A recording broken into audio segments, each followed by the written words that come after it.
What is up, everybody, from our AT&T 5G virtual studios? Welcome on in to the Call Up. I am Susanna Collins, joined as always by my fabulous co-host Jillian Sakovitz, and today we have soccer royalty on the podcast, Jillian Sakovitz. Oh. Now, this is a guy, if you don't know Grant Wahl and you're a soccer fan, then you've clearly been living under a rock for the last 25 years. Grant Wahl is literally the OG of the soccer media world. You know him from his work at Sports Illustrated. He's been on Fox Sports, CBS Sports, Paramount Plus. He's got his podcast, Football with Grant Wahl. He's published a couple books. He has interviewed literally anybody who's anybody in the soccer world. And Grant was kind enough to have us on his podcast earlier this season, which was so much fun. So we obviously had to return the favor. And I said this to him when we were chatting with him, Jill. It's just, he's one of those guys where I have been aware of Grant Wahl for so long as a soccer fan. And I have followed him on Twitter for years and read his work in Sports Illustrated. And he's one of those guys in the industry where I'm I can't believe I know Grant Wahl, and we can just send him a message and be like, hey, can you come on our podcast? And he's like, yes, of course I'll come on your podcast. He has that kind of stature in the industry.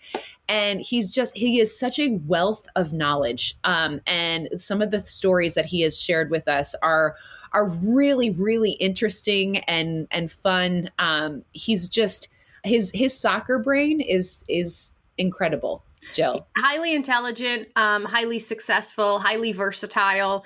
And to your point, I can remember even getting home from whether it's a USMNT game or World Cup oh my God, I sound like those hats that were made in Seattle. MLS Cup, the World Cup in Portland. It is the World Cup. Yes, the World Cup in Portland in 2021. No, I kid. From MLS Cup and being oh yeah, I went to the bar and chatted with Grant Wahl, and it's pinch me. That's my life now. And pinch me because we have him on our podcast. Time now for our AT&T 5G call to the field. You can catch this guy on his podcast, Football with Grant Wahl. You can read everything he's got to say on grantwahl.com. And you've probably seen him on every network that there is. But right now it is CBS. We welcome in Grant Wahl. Hey. Friend of the pod. How are you? The pod is right. Hi, Grant. Hello. It's great to see you both. Oh my gosh, we are so excited to have you. You had us, so it's only natural that we had to have Grant Wahl on. It's been a long time coming, and we're going to get into so much with you, but we're going to kick today off with a fun little game called, I think we could have done better on this title, called Grant Wahl's Exclusive. We're going to give you a list of guests, and we want to know the first question you'd ask them. No strings attached, no rules in the interview, and no relationships burned. So you just totally go for this, Grant Wahl. Let's do it. Okay. First one, Oprah. What is up with the whole you get a car, you get a car, you get a car thing? Do you really give out that many cars? Valid. I guess she's rich enough to be fair. That's a great one. I love that. Okay, next one. Christian Pulisic. Right now, in this moment, what would you ask him? That shirt against Mexico, what's the real story? Because I don't kind of buy what the story was that went out, and I think there's something more interesting that happened. Oh, I like that. I was thinking, stalking his Instagram, he deleted Chelsea from his profile on Monday, but no. I like that. I like that much better. Lionel Messi. One time when I interviewed you, our microphone wasn't working. We had to sit and talk, and you started asking me questions about soccer in the town where I was from, Kansas City. Were you really interested about Kansas City and soccer in Kansas City? Wow. Amazing. That's an incredible nugget of information. And this is why he's Grant Wahl, because I'm are you coming to MLS? Yeah, I know. And We're Grant so big. We are so basic. That's my follow-up question. We're very basic, but that's, what, in my head, Grant, I'm going to say that Lionel Messi absolutely wanted to know about soccer in Kansas City because this was just, he's doing his research. Otherwise, why was he asking? Why was he asking? That's fantastic. See, this is why Grant Wahl is Grant Wahl. Exactly. We're just here to learn. I know, exactly. I'm like taking notes frantically. Okay, next up, President Joe Biden. Will you now let me do one of the stories I've always wanted to do and tutor a U.S. president about how to make soccer small talk with other foreign leaders so that you can break the ice with them, because this is in your interest? Genius. President of FIFA, Gianni Infantino. Remember that time you went to a soccer bar with me, Smithfield in New York City, and it was a Champions League match day, and I was pleasantly surprised after our interview was done that you accepted my offer to come watch at my soccer bar, and you got to see what soccer was like in New York, and people got their picture taken with you. And it was a moment when you were basically known as not Sepp Blatter because you had just won, replaced Sepp. And why don't you get back to being that guy instead of the guy that we've seen the last couple of years? This is good.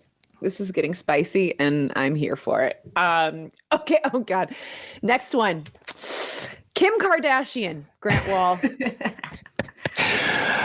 Tell me more about your famous reality show date with Aleko Eskandarian. Yes! We have wanted to have Aleko on for the same reason, but we don't, and of course there's so much to talk to Aleko about, but we don't want to offend him and make that the entire interview, which we might. Amazing. Commissioner of Major League Soccer, Don Garber. When you first took the job in '99, and a lot of the press coverage the next day was like, this guy's not a soccer guy, how close did you come to like wanting to quit? This is the info that we need. That was so good. And this was like all off the cuff. This is why Grant Wahl is so good at his job. Oh my goodness. We shouldn't be surprised, Susan. I know. Like these were incredible answers. Great questions. I like the idea for this. It was fun. It was fun, little keep it loose at the beginning. Grant, as Jill mentioned at the top, you've done so much in your career in helping to grow this incredible game that we all love so much. And you are coming to us right now from Los Angeles, California. Can you tell us a little bit about what you're doing there? So I can tell you a little bit. Okay. Because there's more news coming down soon, I think. But this was announced a few months ago in like Hollywood trade publications that there's a documentary film project on the USA-Mexico soccer rivalry that Meadowlark Media, which I do work for, which is run by John Skipper, the former ESPN president, big soccer guy, has done a lot for the growth of the sport in the US. This is kind of his baby, this documentary on USA Mexico. And so it's something that's, many months in the making already. And we're doing interviews right now for it as well. And so that's what I'm doing out here in LA and then other locations over this month-long period. That is so exciting. That's going to be can't miss watching if you are a soccer fan. We very much look forward to that. Absolutely. And please let us know the release date ish when it is available, Grant Wahl. So most of our listeners are very familiar with you, whether it be Twitter, podcasting, TV, like I said, writing, of course. But for those of them that maybe aren't, Grant Wahl is the name where if something's going to break or someone is going to get in touch with that person, it's usually you. How did you become that person? I hung around a long time. I don't know. Maybe that's the best way to put it. It's kind of crazy because it makes me feel a little old, but I started at Sports Illustrated in 1996 and just out of college. And I had decided, like, before I got to college, even when I was in high school, I want to write for Sports Illustrated because I had grown up reading it week after week after week, and went about trying to do that and started out as an entry-level fact checker. And when I arrived, I don't think I knew then that I would end up being a full-time soccer writer. I was into soccer, but there wasn't enough demand for a full-time soccer writer then. And so I covered college basketball as my main sport for a long time. and I would do soccer on the side, but that still made me the soccer guy at Sports Illustrated. And so, I would do stories sometimes for the magazine. It was hard to get soccer into the print magazine then. Our website was like just starting, which is kind of crazy. And so I remember sort of my first big event was the 98 World Cup in France, and covered that for Sports Illustrated, was like the number 3 writer there out of 3. And I just kind of hung around long enough, and the other 2 writers ended up going home, and I ended up getting this opportunity to write the final story when France won the World Cup in Paris for the magazine. And that was kind of my big break, because I showed then that I could do a big Deadline magazine story. And so I was kind of the soccer writer after that for Sports Illustrated. And it actually worked pretty well with the college basketball season, because that was like fall to spring. And then soccer in the US was kind of a summer sport. That's when MLS was taking place. That's when the big summer tournaments were taking place. But finally in 2009, I became a full-time soccer writer there, and have been doing that ever since, even where I'm no longer at Sports Illustrated now. But I love it. And it's just doing stuff, so many things over the years, you build relationships with people. And that's something that I don't take lightly, and really treasure, is just all of the people you interview over the years. And you guys know what this is like. When you have a podcast and you regularly interview people, you get to know them, but you have to put in the time. And eventually that becomes, big feature stories. It becomes breaking news when news happens. And I've loved it. I can't imagine doing anything other than soccer at this point. It's wild, because like I've followed you for years, and I do have these moments sometimes where it's like Grant Wahl is like, he's like a buddy and he's like a colleague, and that is kind of like mind blowing to me, because I've been just reading your work and listening to your work for so long. So it's I love that the soccer media world is kind of this like small bubble. But I mean, it's just, honestly, you are like the OG, man, like the pioneer. And one of the things that you said that kind of struck with me was that, you started, like, Sports Illustrated didn't even have a website really when you started. And now here you are literally on like every medium, podcasts, television, you're still writing, you're doing documentary films. As the industry has changed so drastically over the course of your career, how have you found that you've been able to adjust? Like when people were like, hey, like Fox is like, hey, Grant, we want you to go on TV and talk about this. Like, what were those transitions like for you?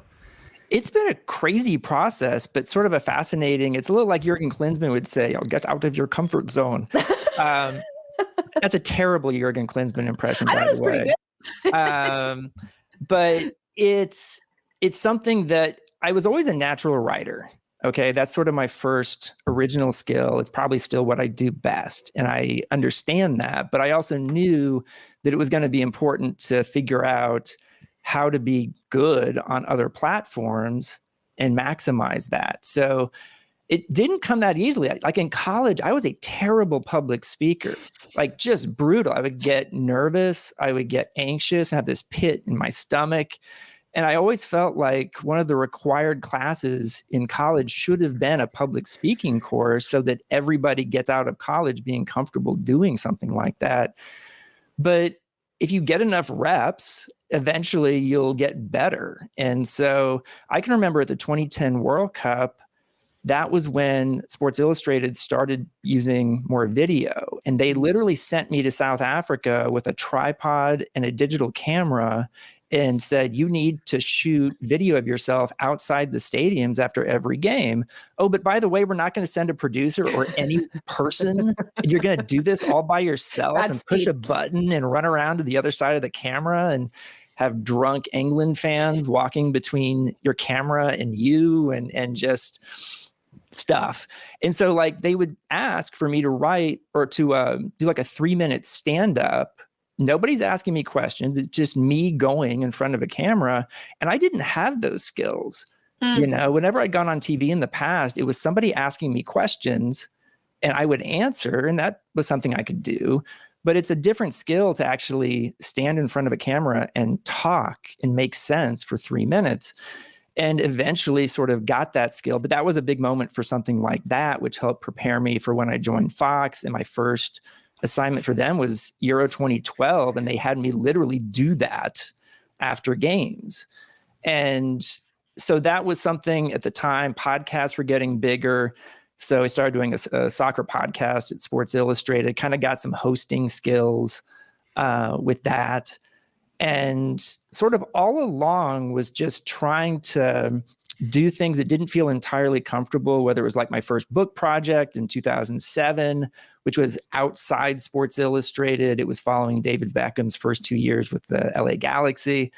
And just not fearing failure, I guess. And let's do this and see if it works. And eventually getting much more comfortable with all of those different things to the point where now, like I know Jill's working on Spanish, and, so even like going on live TV and doing Spanish language live TV, that's kind of what I'm doing a little bit lately. And it's a little stressful, but it's a good thing to be doing.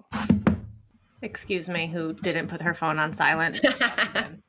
You're absolutely right. Grant, I think something that is so hard to balance is making a fool of yourself, but knowing that you're pushing yourself for a further reason, and hoping that the bosses and that the people watching know that you're trying to be humble and put yourself out there, and you're trying to better yourself to better the product. And nothing happens overnight. I think sometimes we work in a really insecure industry that can want cool and fast and fun and sexy right away. And it's like, you have to invest in the people, and seeing how you've invested in yourself and seeing it pay off is really inspirational. You're a real trailblazer there, Nice. Grant Wahl. I want to talk a little bit more about your own growth and your own kind of how you made yourself the soccer person. If you want to know what's going on in American soccer, like, you go to Grant Wahl, and it's also across the world. You look a lot at Grant Wahl. What was the biggest way that you secured like the rolodex that you did, that you can like get a Jose Mourinho, you can get a Jurgen Klopp, you can get those people on your show? It just, over the years, you find the ability to do something and build connections. So a lot of that comes from Sports Illustrated magazine print feature stories over the years. And one thing I learned pretty early on was that a lot of the biggest figures in the sport, which, are mostly in European in soccer on the men's side, want to be bigger in the US. And so, that could be players, that could be coaches, that could be the clubs themselves. And so a lot of times they're willing to provide access to American media outlets that they aren't willing to provide to their own media outlets. And I tried to maximize you can milk over that the years. Okay. But it is interesting. You learn over the years which is the best route to take to actually try to arrange a big interview with somebody.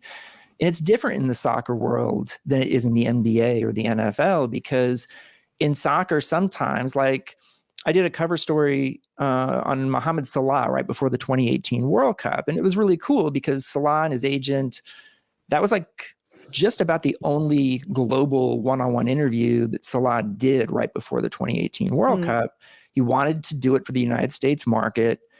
But that interview, I'll be straightforward, I got through a shoe company. And, that was certainly a way to go over the years, that various shoe companies could help with the connection of setting up the interview.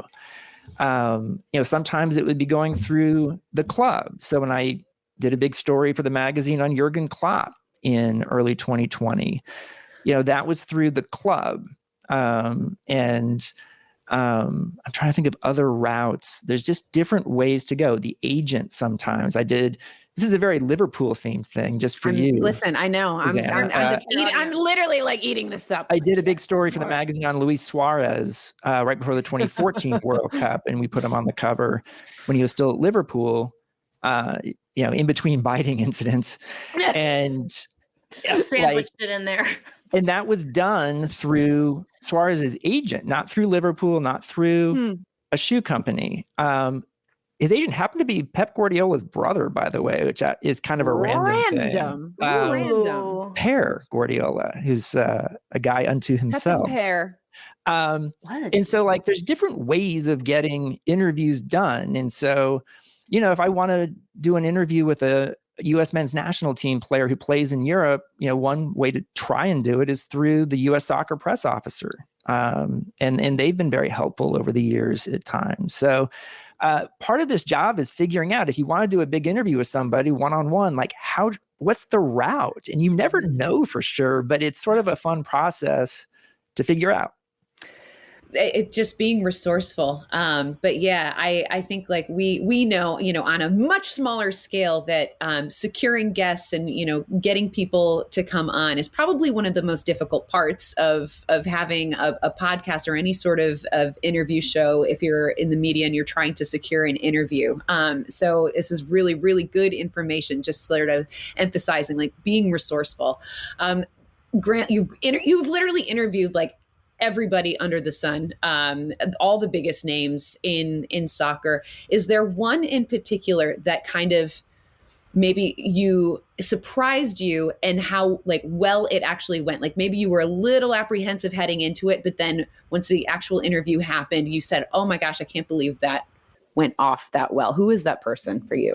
Probably Lionel Messi, actually, because I had been told this guy's not a good interview. He's not going to say much, and it's going to be a real challenge for you. And it actually wasn't. And one thing that is neat about the video, which I think is still available on YouTube someone bootlegged it. Yeah.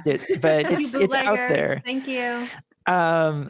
And people who saw it said, like, I've never heard Messi talk that much before. And we did in Spanish. So here's another skill, like that I find a lot. I use my Spanish a lot in interviews, especially these days. And if I'm only going to get 45 minutes with Lionel Messi, or 30 minutes, maybe is more what it was, you need to use every second because every second counts. And if you're working with a translator, you've lost half your interview time at that point. And so I just said to him, I was like, look, let's just do this in Spanish. He'll feel most comfortable anyway doing that.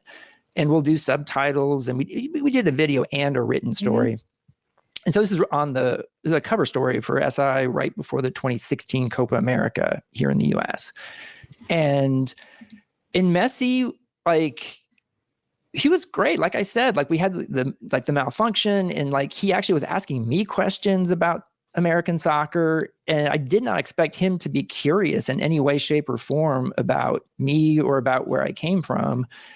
And I have a weird Spanish accent, like, because Argentina is actually kind of my adopted country. I spent a lot of time there over the years.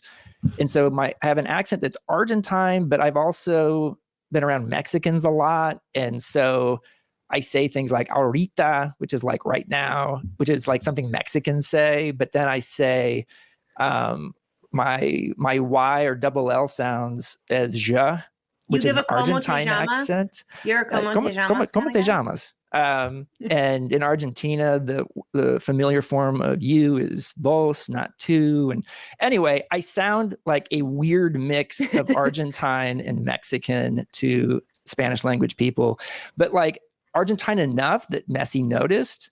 And I think felt a little bit of, I don't know, I hope extra little comfort just talking. And it was very relaxed, and I would love to interview him again someday. But if that's the only shot I ever get for a one-on-one with Messi, I'm really happy with how it went. That's incredible. I think that Grant, there in particular, all the rumors have been that if Messi should come to MLS, he's going to Miami. But I'd say Grant Wahl maybe is making him think about Kansas City. I'm just throwing that. I'm just throwing that out there. But on a serious note, Grant, I'm nowhere near you at all. But it's the little things like 10 seconds before the interview, just saying to them like in Spanish, hey, congratulations. We're going to start the interview in 5 seconds. It's those little comfort zone things that have broken the ice for me so many times. I want to talk to you. Let's go across the pond in the other direction. Let's head over to the Premier League. Someone I know you're close with is Jesse Marsch, who helped Leeds stave off relegation this weekend, staying in the Premier League. Jesse Marsch has been, if you're in England and you're a quote Euro soccer person, we'll say, Jesse Marsch is maybe one of the few American names that is recognizable right now to people. Who is someone else in the American coaching stratosphere that you think could have the Jesse Marsch level of success? I am beginning to think more and more Jim Curtin is a guy Great who shout. Also the best dressed coach in Major League Soccer. Yes. Very important. It is a guy who's from the same coaching tree and is very close to Jesse and, sort of the Bob Bradley coaching tree, but not the same as Jesse. All these guys have differences. And yet I think Jim is a guy who could do well in Europe. I don't know if he wants to do that. Maybe, he's been on my podcast once, but I associate him with Philadelphia, right? Yeah, of course. And so he's definitely one person. And Steve Cherundolo is a guy who's gotten off to a great start at LAFC and has such a history with Hanover and in Germany that, very quickly, because of his history, and if he continues to do very well at LAFC, I could see there being interest in him. And again, it becomes like, is he interested in that? And I think he might be, but we'll see. That's have you talked to Jesse since they clinched staying in the Prem? I talked to Jesse at 2:30 a.m. this morning, Pacific time. Okay. How's he? What's his state? Is he still just is he flying high? Because he should be. Yes. Good. And it was just really good the way the whole thing worked out, because I'll be honest with you, heading into that final day, I was not very optimistic about Leeds staying up, right? Because, they needed Burnley to not win, and Burnley was at home against Newcastle, and Leeds needed to get a result that was better than what Burnley got. And they got it. So, just to see Jesse on his back on the field celebrating was just a really cool moment. I'm yelling at the TV screen. And I should be upfront here. I've never hidden this. I am not an unbiased observer regarding Jesse Marsch. I went to college with him. We literally got to know each other best when we were sharing a room at the campus health center when I got food poisoning once. I forget what Jesse got. But and so I had covered him for the school paper when Bob Bradley was the coach, and got to know him then. So he's a friend, and I'm absolutely thrilled that a friend has been able to do what he's done. And I look back to those days when we were teenagers and just can't believe that sort of he's doing what he's doing and I'm still doing what I'm doing. So cool. But, I wrote a big story on him for my site. It was the first big piece that came out. I can't believe it was earlier this season at Leipzig, because so much has happened since then, and he's now at Leeds. But just from what he said this morning when I talked to him, it sounds like he's going to get some time off. His wife's birthday is this week. I think they have a big, gathering of friends somewhere in Europe on a beach. So I hope he and she and their family are able to take a little, a couple of days off and enjoy it. That's amazing. Good old Princeton University, just creating our favorite people. Grant, we can't have Grant Wahl on without talking about the U.S. men's national team. A flurry of friendlies coming up for them. Be totally honest here. How should fans, with everything, I'm connected to Atlanta United, so then my first thought is, oh, no, Miles Robinson. How should fans be feeling with the roster that was announced last week? I don't think there were too many surprises in that roster if you follow things closely, as so many fans do. I'm really intrigued by Haji Wright and the open number 9 role. And so here's a guy who hasn't even been involved at all in World Cup qualifying, but who's still young and really lit it up in Turkey this season. And he's going to get an opportunity, I think, even though I think Jesus Ferreira is going to be the number 1 option. Someone was telling me Greg Berhalter recently watched a big game at a bar in Chicago, and it was really cool to the fans there. And like the fans are like sending me messages of like what Greg's telling them. And I mean, nothing major or anything, but it was just like, he's really high on Jesus Ferreira as sort of a Roberto Firmino type. So a lot of Liverpool in this discussion. Yes, seriously, this is hitting home. And so we'll see what happens at the number 9 spot. And the fact that even with Miles Robinson out, and sending our best to Miles Robinson, that's a really tough injury at a tough time. John Brooks didn't get called in.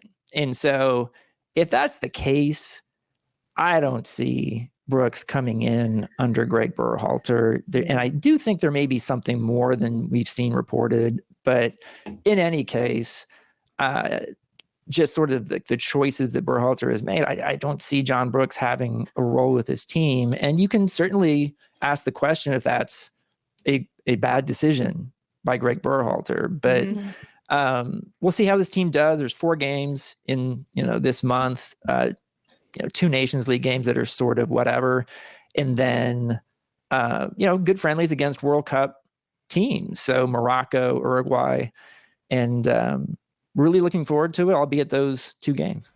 Who do you think has the most pressure on them right now, like in these friendlies, to kind of prove something, to prove that they should be on that roster when Greg Berhalter makes the decision as to who will be heading to Qatar? It's a really good question because, who will be on the plane, that discussion changes. I remember having Walker Zimmerman on my podcast just a few months ago and asking him about that. He was one of those types of guys. Will he be on the plane? And just a few months later, Walker Zimmerman is like a deadlock to go to the World Cup, to start, I think, if he stays healthy. And in my opinion, potentially be sort of the breakout star, Alexi Lalas style in '94 of this U.S. team. Oh, I love that idea. He's got the flow. He's got the flow. There's something there with Walker Zimmerman, I think. And so things can change over time. But I see a player like a Luca de la Torre, who's had some good performances and started in some big games, but I don't think he's a lock to be on the plane. And so there really aren't many games left for the U.S. until the World Cup, which is crazy to say, but there's these 4 games and then a couple games in September, and that's it. And so guys are literally going to be making their case, in these games. And, like the third goalkeeper, I'm not sure who the third goalkeeper is going to be, in addition to Zach Steffen and Matt Turner. I look at, roles for, players who aren't necessarily going to be starting, but if you're like a Reggie Cannon or, any sort of reserve, DeAndre Yedlin, fullback, midfielder, I actually think even though Ricardo Pepi is not in this camp and he's getting a break from Greg Berhalter, that I think he's not on the plane, but I think he's got a really good shot to go because even though he hasn't scored goals for a while now, Berhalter seems to like him. I think he's going to be on the plane. Grant Wahl, thank you so very much. I am always in World Cup mode, but I am in Super World Cup mode just with all this talk about getting on the plane. For more from Grant Wahl, you can follow him at Grant Wahl, of course, but also grantwahl.com. Thank you so much. I can't wait till we see you. Thank you, Grant. Thanks, guys. I really enjoyed this. Here for this. Oh, Jill, do I have a good one for you this week? Okay. Are you ready for this? So I had the ultimate pleasure this weekend of attending a match in Charlotte at Bank of America Stadium. Charlotte was hosting the Vancouver Whitecaps. And I was there with Body Armor, and we did this entire activation with Christian McCaffrey, who's the star running back for the Panthers. Awesome guy. Can I just tell you real quick? Listen to your week. I know. Grant Wahl, Christian McCaffrey, Who am Susanna I? Collins. No. Who am I? Who am I? Three likely friends. I'm just saying. Totally. Makes perfect sense. I know, right? Like, what is going on in my world right now? Life ain't Amazing. terrible. So on that note of life not being terrible, Mm-hmm. you and I, we are so familiar with the game day experience, right? And we have our awesome credentials that they are so kind to give us, and we get field access. And, we're always like, man, we have the best seat in the house because we're standing on the field. Sure do. Jill, I've changed my tune. You sold out, didn't you? Totally sold out. So here's the difference. When you are walking around with somebody as well-known and has the stature of a Christian McCaffrey, the treatment, let's just say, is a little different. I got to watch the entire match in the gallery, which is basically these like very fancy luxury suites that are right at the end, like right behind the goal. And there's this whole section of these beautiful seats where you can go out and watch the game, or you can go back into your suite. There's a sushi bar. There is any kind of food you want, custom desserts, pretzels, nacho bar. I mean, whatever, like tacos, everything. How was the sushi in Charlotte? It was wonderful. It was so good. There was a sushi chef like making fresh sushi there. And I'm sitting here and Christian McCaffrey's got his like plate of sushi and I've got my plate of sushi. And I'm like, this is the game day experience that I've been missing.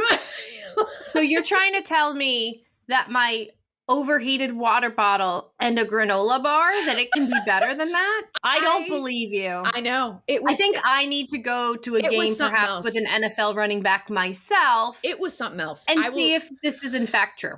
I also have to give massive props to Charlotte FC because it was, number one, it was a beautiful day. They ended up winning 2-1. This was my first game day experience at Charlotte, and it was insane. The atmosphere there was absolutely incredible. People living and dying on every single touch of the ball. The supporters there are in just out of control in the best way. It was so great. It was such a good vibe. And I would encourage anybody that's in the area to go check out a game at Charlotte because finger snaps for you, Charlotte. And if you have a hookup and can get in that gallery section. Yeah, people listening to this right now are like, okay, Susanna, we can't all go sit in the suite. But you know what? That's not my normal life. Last night. And we don't end up in suites ever. I just really want to point that out. No. So happy for you. As they say, I love that for you. Okay, mine is, I have felt so confused / torn as I watched this weekend. Fox was on the road for their pregame show at Nashville, taking on Atlanta, and it was our besties Stu Holden and Alexi Lawless on the field for the pregame show in front of the supporter section, and some fans were holding up their Venmos in the background. And I have so many questions. At first, I was wildly impressed. But then first, I wanted to know, does it work? So if I paused my screen, I was trying to literally scan these people's Venmos. So I am one, dead. Does it work? 2, are you risking like your financial security? 100%. And that's 3, where my head went. Do we have no boundaries anymore as a society? No. That you are at a nice old soccer match and you are waving your Venmo barcode. But again, it brings me back to the question, does it work? We need to follow up on this. Yes. Yeah. We need to find out if it actually worked because these people might be onto something. No shame in that game. I'm trying to think, if you're, let's just say, a Kanye West sitting at home with a couple bucks and maybe feeling a little wild, do you scan that and you're like, you know what? I want to give that guy 20 grand. Yeah. It's worth a shot. Shoot your shot, as they say. So, dang. That's fantastic. Yeah. If you have a crazy Venmo story, if this stuff works, please hit us up because my world was rocked. What is on tap? As a reminder, May is Asian American and Pacific Islander Heritage Month. So if you missed it, please be sure to catch up on a great episode done by our friends over at Extra Time featuring Bobby Wood for an important conversation about life and identity. Love that. May also happens to be Mental Health Awareness Month, and we are going to have a really special conversation with Chris Seitz, former goalkeeper for DC United, Houston, Dallas, RSL, Philadelphia. He had a 15-year professional career, and he is going to have a conversation with us about some of the tribulations that he went through recently, and it's a really, really important conversation. So that's going to be heading your way next week. Make sure you tune into that. It's an important one. Can you share something that you're telling me off cam before we started, just to get the people excited for what type of guy Chris Seitz is? Can you share that little nugget, Suze, before we go, to leave the people with a feel good? Yes. So back in, I believe it was 2012, Chris Seitz won the MLS Humanitarian of the Year award because he donated his own bone marrow to a fan that needed a bone marrow transplant, had never met this person, and just out of the goodness of his heart, donated his bone marrow. And if you know anything about that process, that is not a straightforward process. It's not like giving blood. Like donating bone marrow is a pretty intense process. And Chris Seitz ended up saving this person's life. So just to give you an idea of the type of person, the type of human being that Chris Seitz is, he's a real one. He's a good one. What a way to leave our listeners with something happy on this day. Yeah. So stay tuned for that. We hope you enjoyed this episode, and we'll see y'all next week. Bye, guys. What's up, everybody? It is Susanna Collins and Jillian Sakovitz, co-hosts of The Call Up. And if you want more Call Up action, hit like and subscribe right here on YouTube, right there. And also make sure that you download every episode of The Call Up every single Tuesday at 5 o'clock Eastern Time, or anywhere that you get your podcasts. And while you're here, why not check out some of these other videos as well?